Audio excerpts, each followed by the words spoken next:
Boa noite, igreja. Daqui a pouco começam os fogos aí, né? Deus abençoe você. Deus abençoe sua palavra nessa hora. Hoje nós vamos estar orando pelas famílias. E quão importante é que você esteja aqui, esteja orando pela sua família, esteja sendo um intercessor, esteja se colocando na brecha em favor da sua casa, da sua família. Vamos pedir a bênção de Deus para esse momento, vamos orar? Ó Deus maravilhoso, Deus sublime, estamos aqui na Tua presença, estamos aqui, Senhor, louvando o Teu nome. A Tua presença é tão gostosa, Pai. A Tua presença, Senhor, faz bem a nossa vida, faz bem ao nosso viver. Não há lugar melhor para estar do que em Tua presença. Nós precisamos da Tua presença, Senhor. E agora, Senhor, nós queremos estar aqui, Senhor, sentados à Tua mesa para ouvir a Tua voz, Pai. Fala com a gente, Pai. Queremos provar das delícias que Tu tens preparado na Tua palavra para nós. Por isso, Senhor, que nada seja impedimento, mas que o Teu Espírito Santo flua em nossas vidas, flua em nossos corações e que a Tua palavra encontre morada em nós, Pai. É o que nós pedimos em nome de Jesus. O tema dessa mensagem é o que a sua família precisa. Você veio aqui essa noite, com certeza você tem no seu coração alguma expectativa, você tem alguma necessidade. E hoje é um domingo especial porque hoje nós ungimos as famílias. Eu quero perguntar para você, o que a sua família precisa? Através da família, Deus deseja estabelecer o seu reino sobre a terra. Por isso, quando Deus criou Adão, e você vê isso na Bíblia, Deus criou Adão, Deus criou Eva, Deus os abençoou e disse para eles: olha, vocês vão ser fecundos e vocês vão povoar a terra e vocês vão governar sobre a terra. Governar sobre ela. A família foi abençoada por Deus para exercer o governo sobre a terra, para expandir o reino de Deus, a imagem de Deus. Infelizmente, todos nós conhecemos a história. O homem se deixou dominar pelo pecado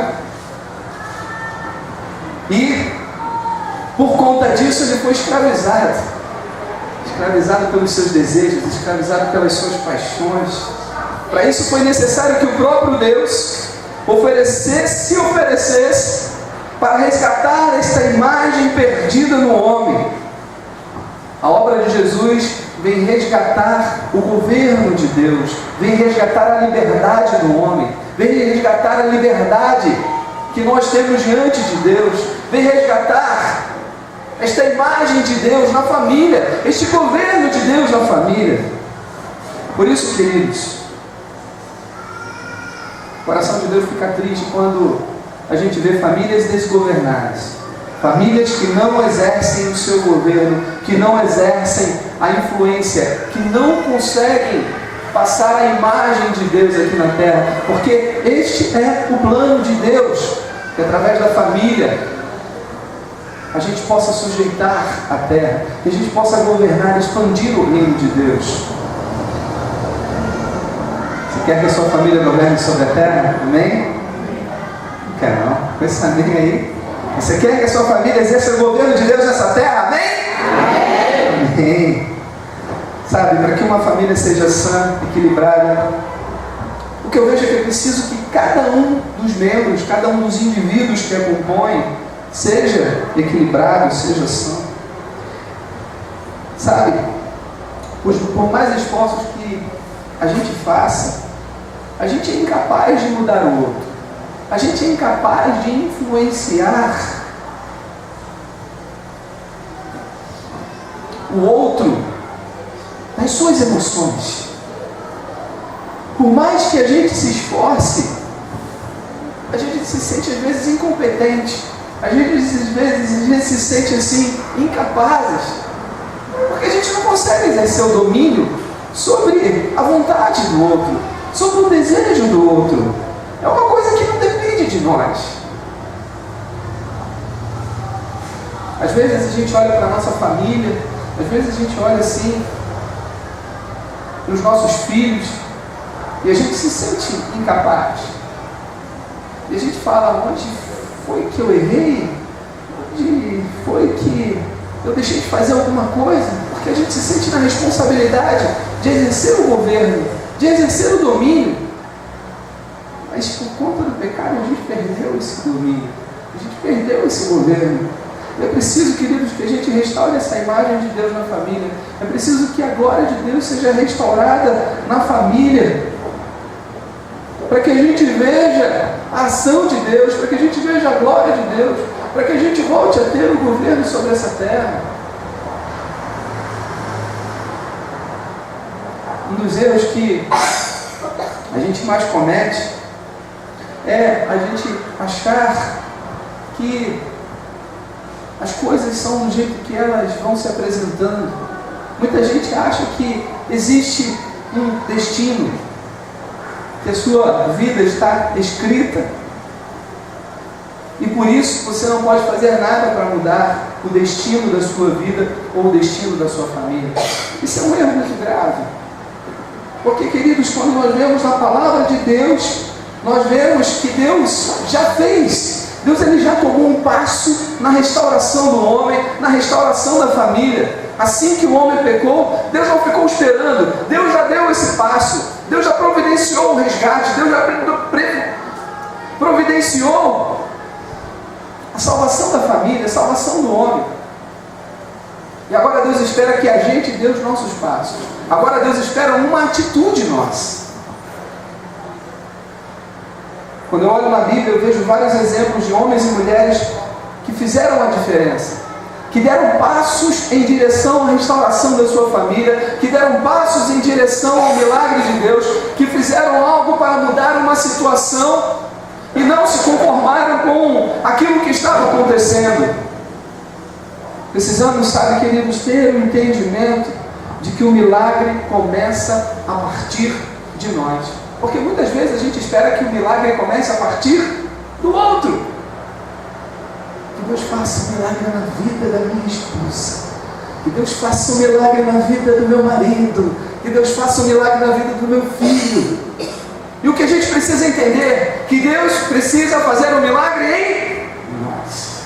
O milagre na nossa família começa com a glória de Deus agindo onde?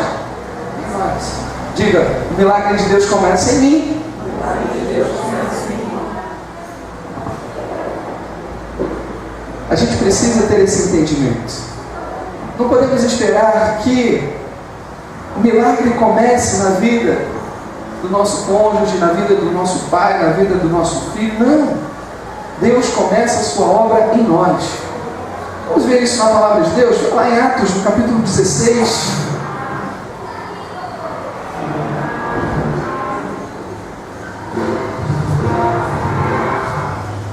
Atos 16, versículo 19.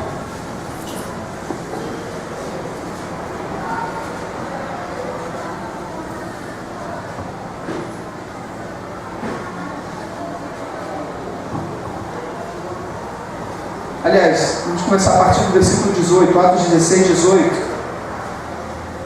Diz assim a palavra de Deus: ela fez isso por muitos dias. Mas Paulo, já aborrecido com isso, voltou-se e disse ao Espírito: eu te ordeno em nome de Jesus Cristo que saia dela. E na mesma hora ele saiu. Quando viram a esperança do seu lucro havia desaparecido, seus senhores prenderam Paulo e Silas e os arrastaram para a praça perante as autoridades.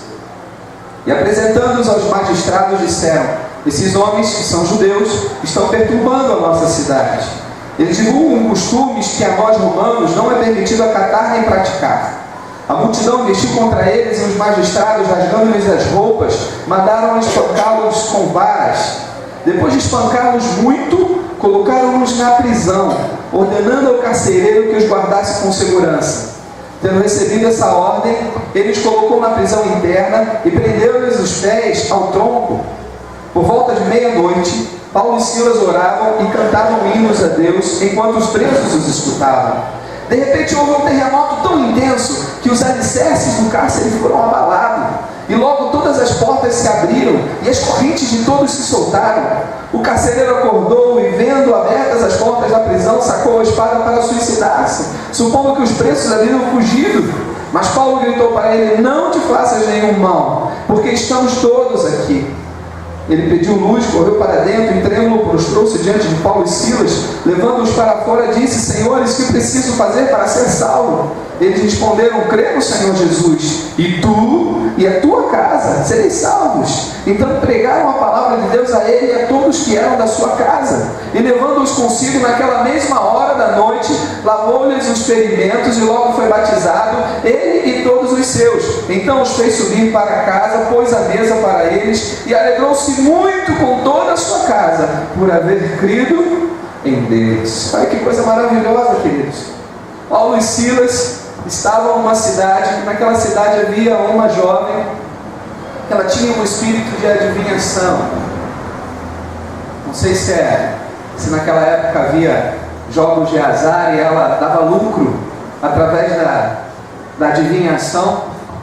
Mas Paulo, vendo aquilo, com a sensibilidade espiritual, ele percebeu que aquilo se tratava de um demônio, de uma ação demoníaca, e ele, na autoridade do nome de Jesus, expulsa aquele demônio. Aquela jovem é liberta para a glória de Deus, mas isso perturbou aqueles que ganhavam dinheiro com isso, aqueles que tinham lucro com aquele demônio.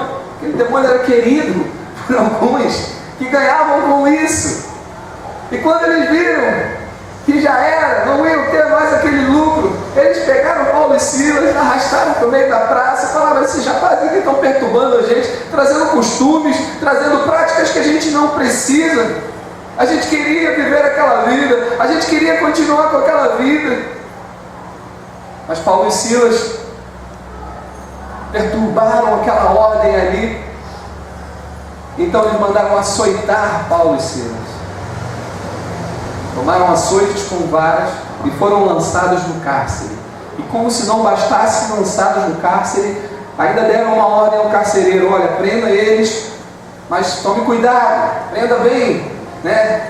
Guarde bem, prisão de segurança máxima. E o carcereiro amarrou os pés dele com um tronco. Além de estar atrás das grades, eles estavam presos, estavam acorrentados. O que você faria se estivesse numa situação dessa? Talvez chorando, talvez se lamentando. Mas esses dois homens estavam cheios da unção de Deus.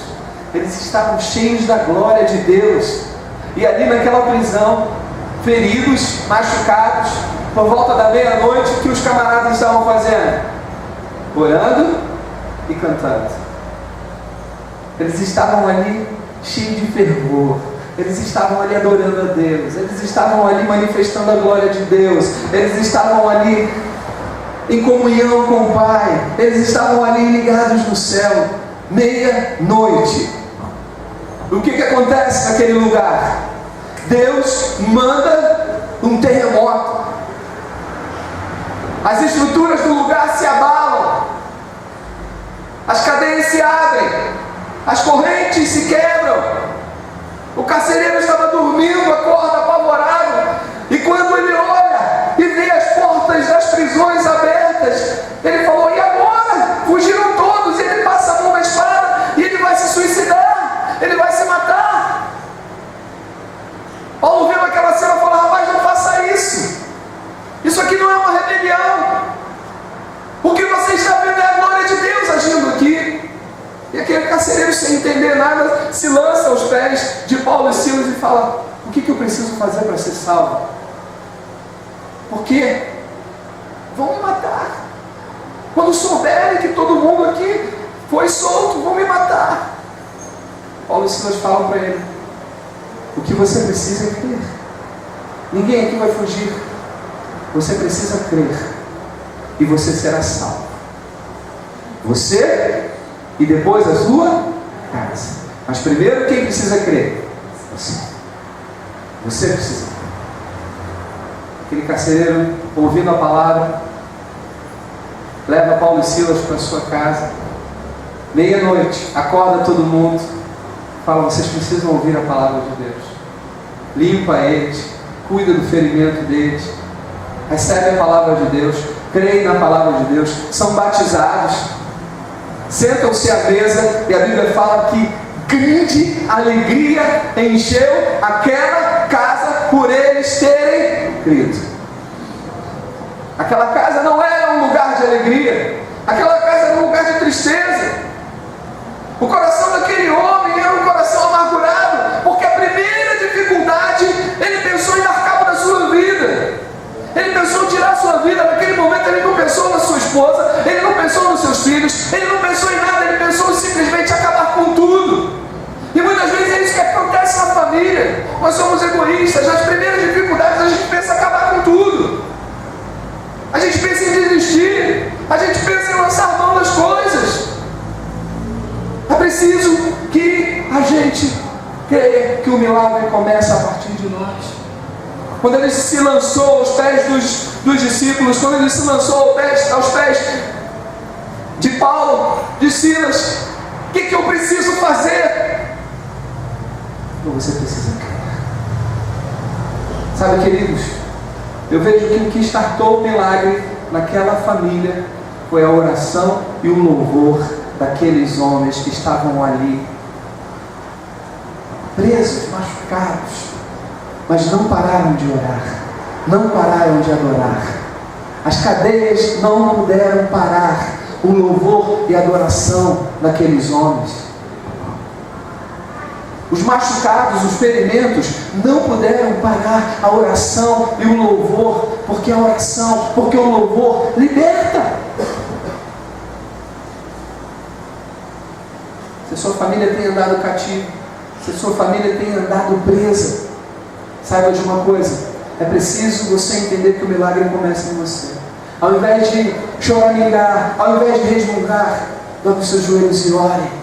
Levante as suas mãos para Deus e adore a Ele, porque Deus tem um milagre para a sua família, mas esse milagre começa a partir de você, da transformação interior que começa em você. É preciso que você creia que Deus vai agir, é preciso que você creia no milagre de Deus, é preciso que você creia na intervenção de Deus, porque se você crê, Deus faz milagres. Deus manda um terremoto que abala a estrutura da sua família. Hoje de manhã, a mãe estava contando o terremoto que aconteceu na nossa família. Quem podia imaginar? Uma prima nossa, há muito tempo, foi criada na igreja, quando se casou se desviou, foi para o espiritismo, dava consultas, via demônios, não queria saber de Deus, não queria saber. Ela odiava que a família falasse para ela de Jesus, odiava. Mas um terremoto aconteceu na casa dela. Um terremoto aconteceu. O marido a traiu. A mulher que traiu com o marido divulgou para todo mundo, espalhou a notícia, ela ficou sabendo. Colocou o marido para fora de casa. E naquele sofrimento, naquela angústia, ela se lembrou de Deus. Ela se lembrou de que desde criancinha ela ouvia a palavra de Jesus. E ela voltou para Jesus. E ela lançou mão daquela vida perversa dela e se volta para Jesus. O diabo, não satisfeito, vai lá, manifesta. Uma pessoa vai manifesta lá e fala: olha, eu queria matar você, eu queria a tua vida, eu fiz isso tudo para acabar com você, para destruir você, mas eu não pude. Eu tentei, mas eu fiquei amarrado. Sabe por quê, queridos? Por causa da oração. A oração da mãe, a oração das irmãs, a oração da família. Ela queria se separar do marido e as irmãs falaram: você não viu que isso é obra do diabo, isso é obra dos demônios? Volta com seu marido, porque Deus tem salvação para a tua casa. Creia que Deus tem salvação para a tua casa. Às vezes é preciso que um terremoto aconteça para que a salvação aconteça, para que a família seja liberta. Se for necessário, Deus manda um terremoto que abala as estruturas, que muda tudo. Quando menos você espera, Deus faz o milagre, mas é preciso que você creia. É preciso que você não cesse de orar. É preciso que você não cesse de adorar. É preciso que você persevere em oração e adoração a Deus. Mantenha fé, creia. Você e a sua casa serão salvos. Um outro entendimento que nós precisamos ter, queridos, é que Deus não pede nada além do que a gente tem. Está em Atos. Avança um pouquinho, vai para 2 Coríntios. 2 Coríntios capítulo 8.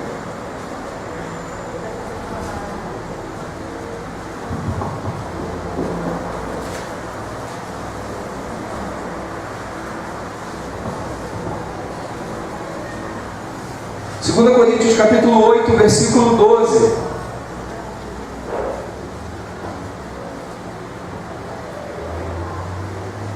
Porque se há disposição, isso é aceitável de acordo com o que alguém possui, e não de acordo com o que não tem.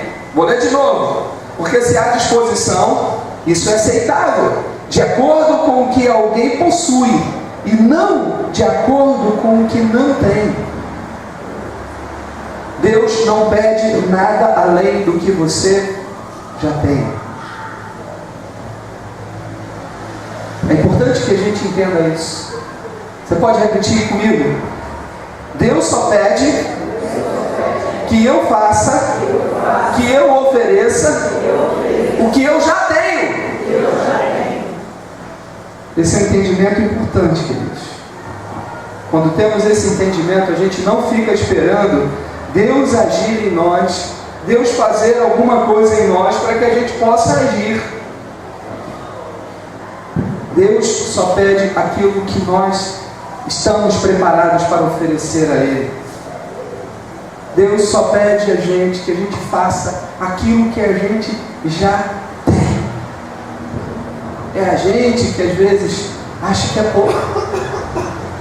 Às vezes a gente olha para a gente se julga incapaz. Fala, Senhor, eu não tenho nada para te oferecer. O que eu tenho para te oferecer? O que eu tenho? Você quer ver isso? Como é que é a nossa reação? Vai no Evangelho de João, volta um pouquinho, você está em 2 Coríntios, volta um pouquinho na Bíblia, vai para o Evangelho de João, no capítulo 6, no versículos 8 e 9.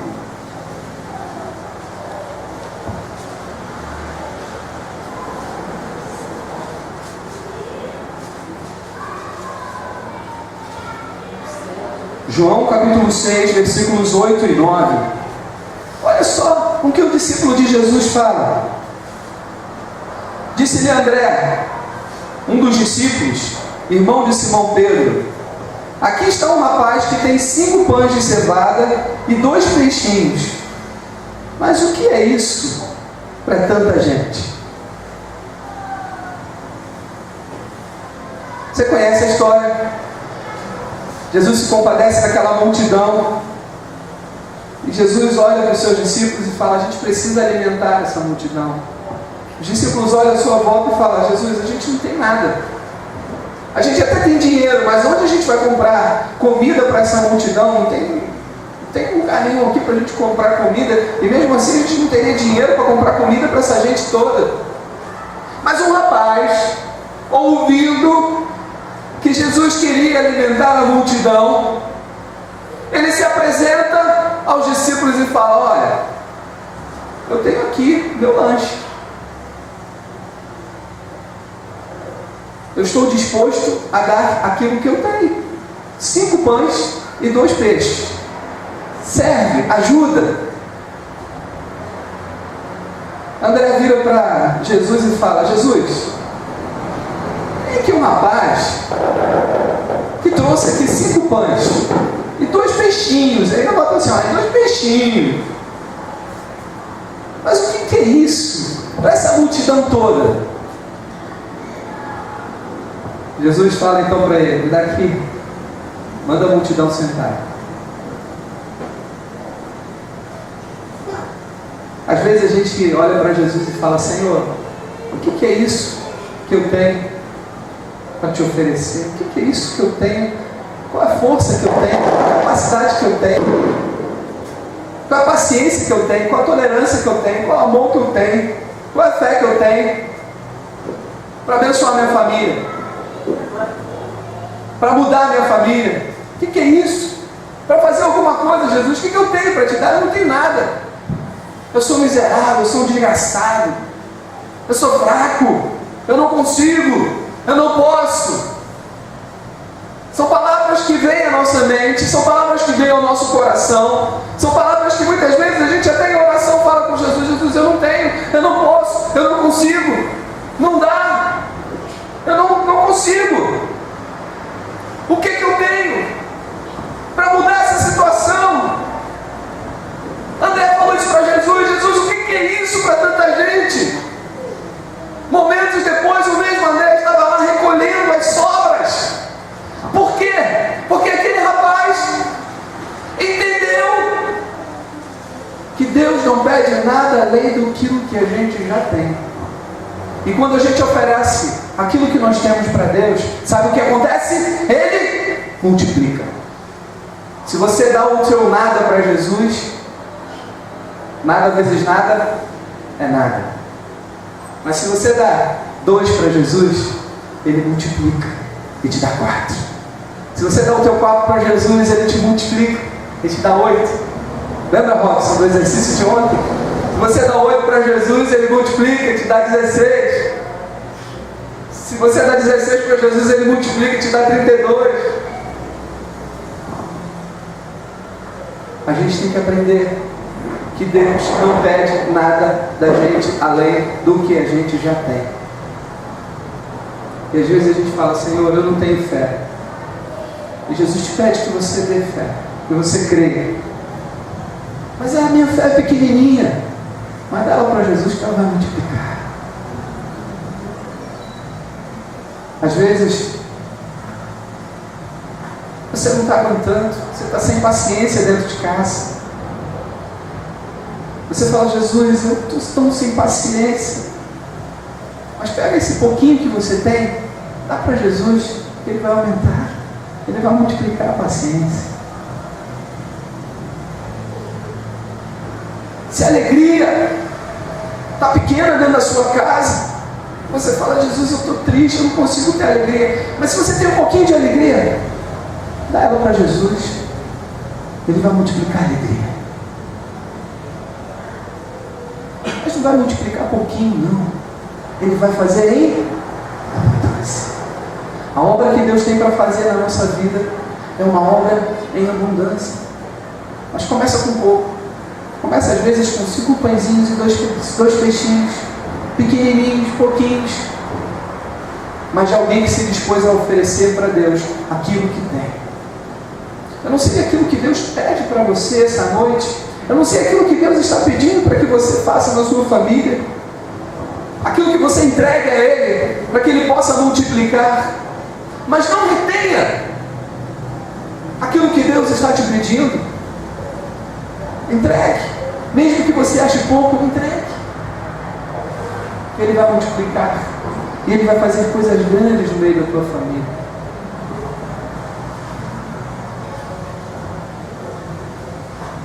Por último, antes da gente orar, eu quero dizer que Deus deseja que você lute pela sua família. Às vezes, a gente se sente um nada.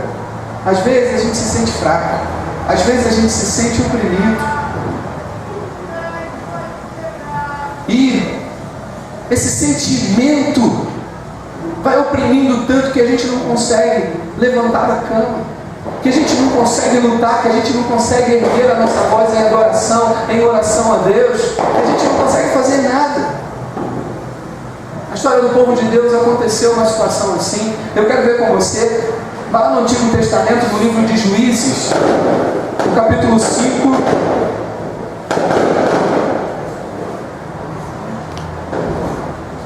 Juízes, no capítulo 5.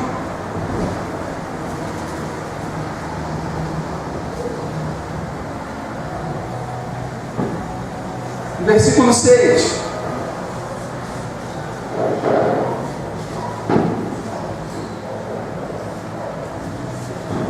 Juízes, capítulo 5, lá no Antigo Testamento.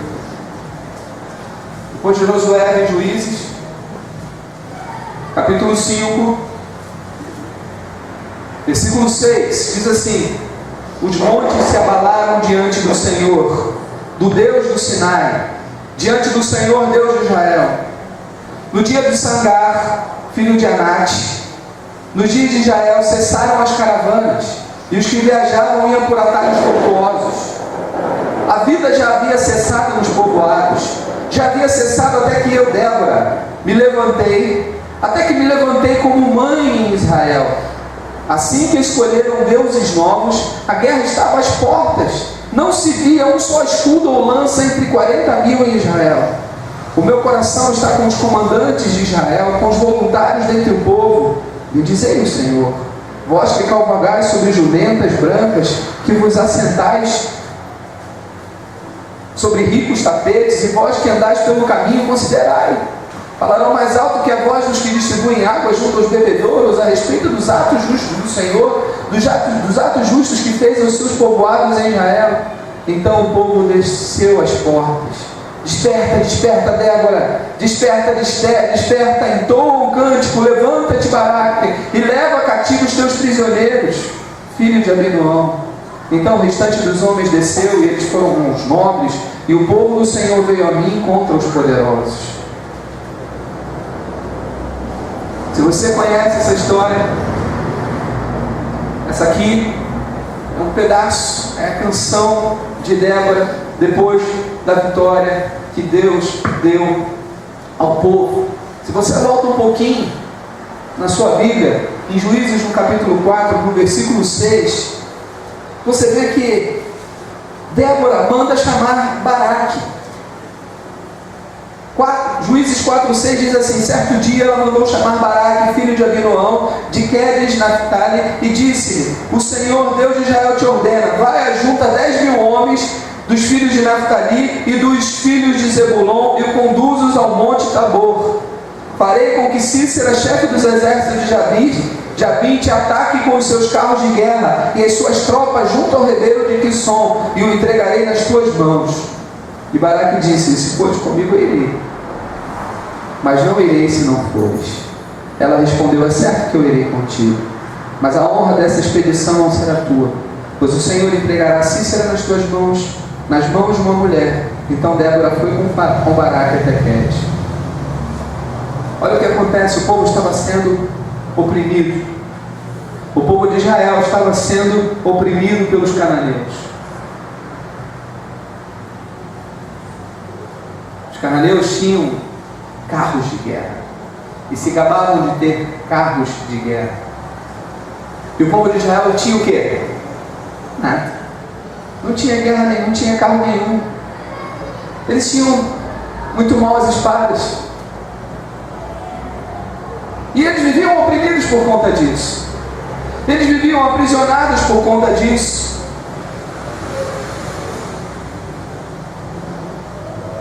Eles corriam para as cidades muradas para se refugiar, mas as cidades também não podiam deter os carros de ferro, as espadas, as lanças dos cananeus. Os israelitas não tinham como se defender, pois estavam desarmados. Não tinham como lutar, porque estavam desarmados. Eles tinham medo.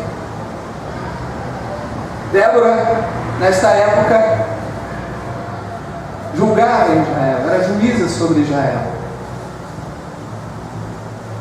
E a canção dela fala que ela se levanta como mãe de Israel. No versículo 7, capítulo 5 diz: me levantei, até que eu me levantei como mãe.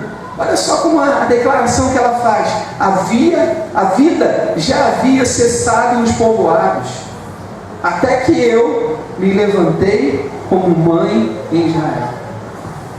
A vida, a alegria, o prazer de viver já havia cessado, porque eles viviam uma vida oprimida, porque eles viviam uma vida de tristeza, porque eles viviam uma vida de derrota. E eles não se levantavam para lutar, porque eles não ousavam lutar. Por quê? Os cananeus eram mais fortes, porque eles tinham carros, carros de ferro, porque eles tinham lanças, porque eles tinham escudos. Mas Débora se levantou. Quando ela olhou aquela opressão, ela olhou que já havia cessado a vida, a alegria no povoado, ela se levanta como mãe de Israel. E a gente precisa se levantar. As mães precisam se levantar para lutar pelos seus filhos. Os pais precisam se levantar para lutar pelos seus filhos. Os filhos precisam se levantar para lutar pelos seus pais, pelos seus irmãos, pelos seus primos. Precisamos nos levantar como Débora se levantou para lutar pela sua família. Ela se levanta, ela recebe uma palavra do Senhor, ela chama Baraque e fala: Deus vai entregar os cananeus, essa situação vai acabar, porque nós vamos nos levantar, em nome do Senhor, nós vamos nos levantar e vamos lutar. E Baraque, temeroso, ela fala assim: levanta 10.000 homens, porque Deus vai nos entregar. E ele fala assim: olha, se você for comigo, Débora, eu vou. Se você não for, não vou não. Baraque titubeia. E às vezes a gente fica com essa dúvida no coração: Senhor, será que eu tenho que me levantar? Será que eu tenho que fazer? Será que eu tenho que agir? Não deixe a dúvida entrar no seu coração. Se levante para lutar pela sua família. Se levante para lutar pelos seus. Não deixe que a dúvida te coloque numa posição parada e você aceite a opressão. Opressão não combina com os servos de Deus, não combina com os filhos de Deus. Deus nos chamou para sermos livres, porque a Bíblia fala que se o Filho vos libertar, verdadeiramente sereis livres. Não aceite opressão na sua família, não aceite opressão na sua casa. Não deixe que o inimigo oprima a sua vida. Você fala: eu não tenho forças, pastor. Você tem forças sim. Você, filho de Deus, se levante para lutar. As armas da nossa milícia são poderosas em Deus. Não são armas carnais, não são pedras, não são rojões, não são revólveres, não são granadas. A nossa arma são joelhos dobrados, são mãos que se levantam.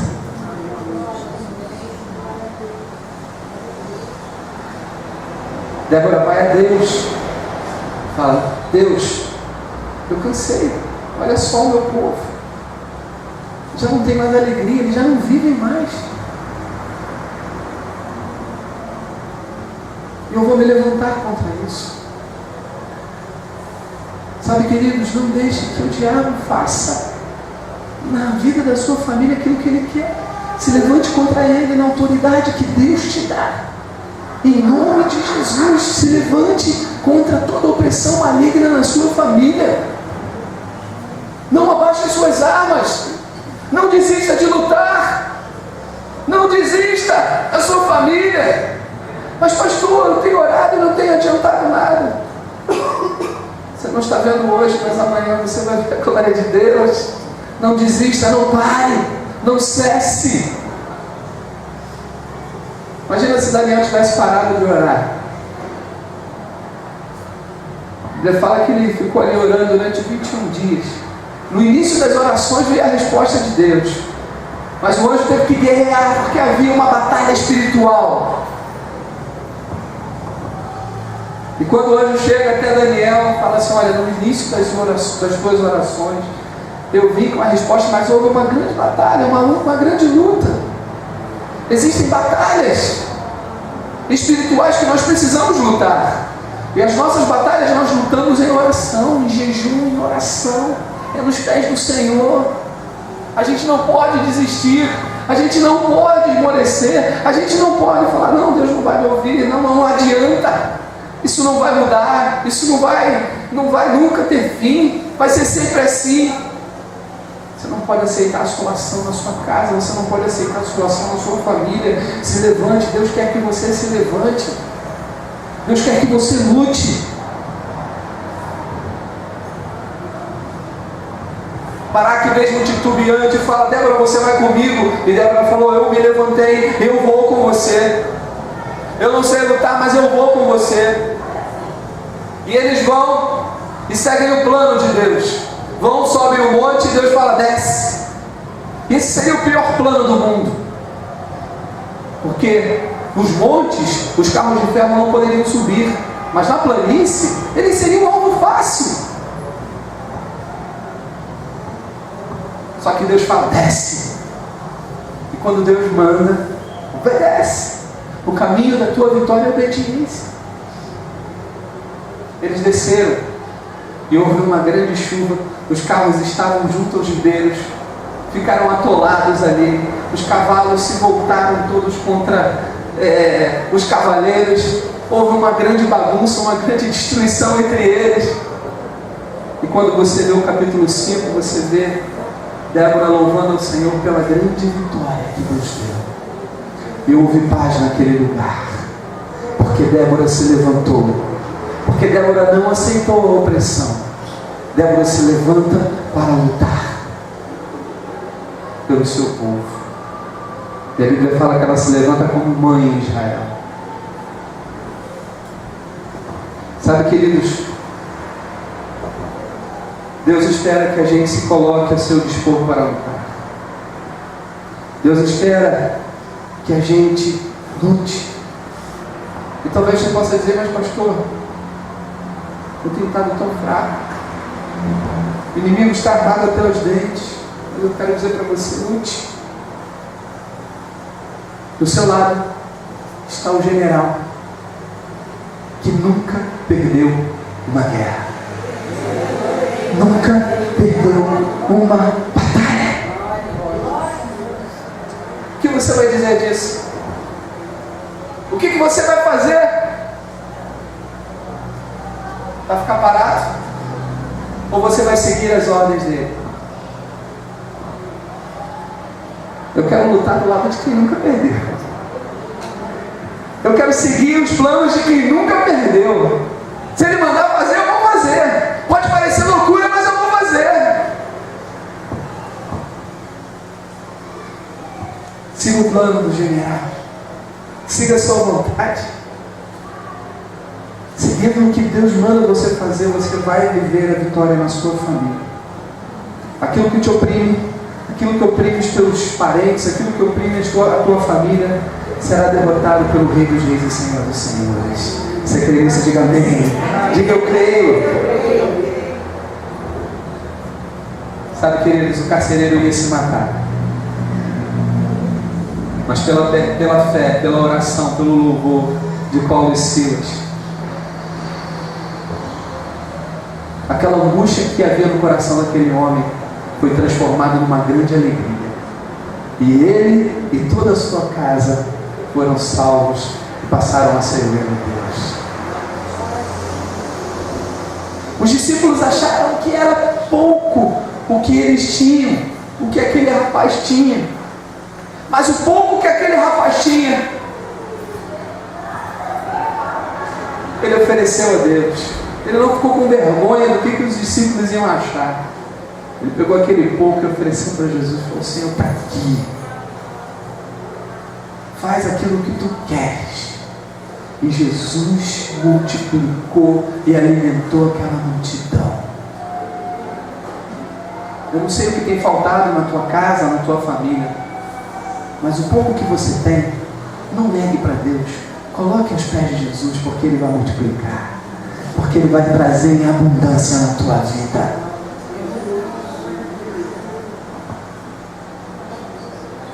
O exército de Canaã tinha um general chamado Cícera. Ele era um homem cheio de fé, mas fé nas coisas erradas. Ele confiava em si mesmo, ele confiava no seu exército, ele confiava nos seus 900 carros de ferro, ele confiou até na esposa de um dos seus aliados, Éber, chamado Jael. E o resultado da sua confiança foi que ele morreu com uma estaca cravada na sua testa. Baraque, por outro lado, não era um homem cheio de fé. O general de Israel, ele hesitou em atacar os cananeus, porque os cananeus possuíam armas e um exército maior. Ele se recusou a ir para a guerra, a menos que Débora, uma mulher, fosse com ele.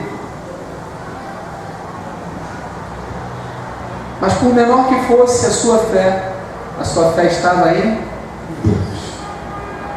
Ele obedeceu às palavras de Deus através de Débora, e o resultado foi que Deus entregou os cananeus nas mãos dos israelitas. Eu encerro essa palavra dizendo: ore e adore ao Senhor, e você verá a libertação na sua casa. Ofereça o pouco que você tem a Deus, e você vai ver a multiplicação de Deus na tua casa. Lute, mesmo sem armas, mesmo se sentindo fraco, mas lute, e você verá a vitória de Deus na sua família. Amém? Vamos ficar de pé.